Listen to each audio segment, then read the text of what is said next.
Havia um missionário que havia sido curado de uma lesão, o qual havia deixado ele em cadeira de roda. Um dia ele foi dar um testemunho numa igreja, e depois que ele terminou o testemunho, chegou um pastor com ele e disse: "Irmão, deixa eu te fazer uma pergunta. Quando acabar aqui o seu testemunho, o irmão tem outro compromisso?" E ele falou: "Tenho." E ele disse: "Poxa, que pena, que tem um rapaz que ele viu você dando seu testemunho na televisão e ele queria muito assistir o teu testemunho, só que ele está em casa há 7 anos deitado numa cama e ele não consegue sair." Então ele disse: "Eu tinha outro compromisso, quer dizer, eu tenho agora um compromisso, que é ir agora na casa dele. Quando a gente acabar aqui, a gente vai para a casa dele." Então ele cancelou o compromisso que ele tinha. Quando acabou o testemunho, levaram ele na casa do menino. Quando ele chegou lá, ele estava deitado de bruços na cama. Então ele entrou e começou a conversar com ele. Ele pediu para que todo mundo saísse do quarto. Ele então começou a falar com ele, começou a contar o seu testemunho, começou a evangelizar e disse para ele: "Irmão, deixa eu te falar uma coisa.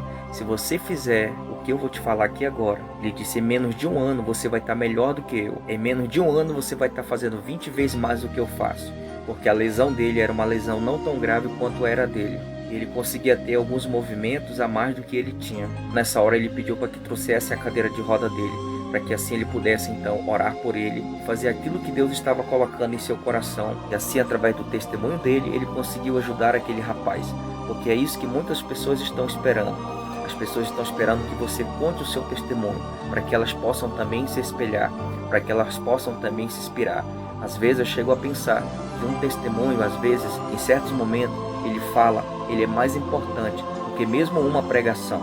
Então, se você tem um testemunho, fale, grave, conte para outras pessoas, porque em algum lugar alguém está passando o que você já passou e venceu, e vai servir de força para elas.